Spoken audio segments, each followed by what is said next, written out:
నిజామాబాద్ జిల్లా ఆర్మూర్ జీవన్ రెడ్డి మాల్ ఎట్టకేలకు తెరుచుకుంది. ఈ నెల 16న జీవన్ రెడ్డి మాల్ను ఆర్టీసీ అధికారులు సీజ్ చేసిన విషయం తెలిసిందే. అయితే పీవీఆర్ రిలయన్స్కు చెందిన థియేటర్ షాప్ యజమానులు కోర్టును ఆశ్రయించగా హైకోర్టు మధ్యంతర ఉత్తర్వుల మేరకు ఆర్టీసీ అధికారి డిపో మేనేజర్ ఆంజనేయుల ఆధ్వర్యంలో సీల్ తెరిచి మాల్ను రీఓపెన్ చేశారు. ఆర్టీసీకి అద్దె బకాయి ఉన్న విశ్వజిత్ కంపెనీ 2,52,00,000 రూపాయలను వారం రోజుల్లోగా చెల్లించాలని కోర్టు ఉత్తర్వుల్లో పేర్కొన్నట్లు ఆర్టీసీ డీఎం ఆంజనేయులు స్పష్టం చేశారు. వారం రోజుల్లో అద్దె బకాయి చెల్లించుకుంటే ఎలాంటి నోటీసు ఇవ్వకుండానే సీజ్ చేస్తామని ఆయన తెలిపారు.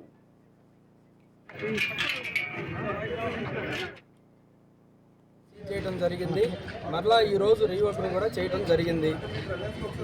రీఓపెన్ కూడా హైకోర్టు వారు ఏమని ఉత్తర్వులు ఇచ్చారు, వారం రోజుల లోపల ఉన్నటువంటి బకాయిలన్నీ చెల్లించాలి, లేని ఎడల మరలా ఆర్టీసీ వారు స్వాధీనపరచుకోవడానికి మధ్యంతర ఉత్తర్వులు ఇచ్చారు. 2,52,00,000 బకాయి ఉంది. ఆ బకాయిల మీద విష్ణుజిత్ ఇన్ఫ్రా వారు హైకోర్టులో రిట్ పిటిషన్ వేశారు. దాని మీద మధ్యంతర ఉత్తర్వులు ఇవ్వడం జరిగింది. ఆ ఉత్తర్వుల్లో భాగంగా ఈరోజు సీజ్ చేయడం జరిగింది.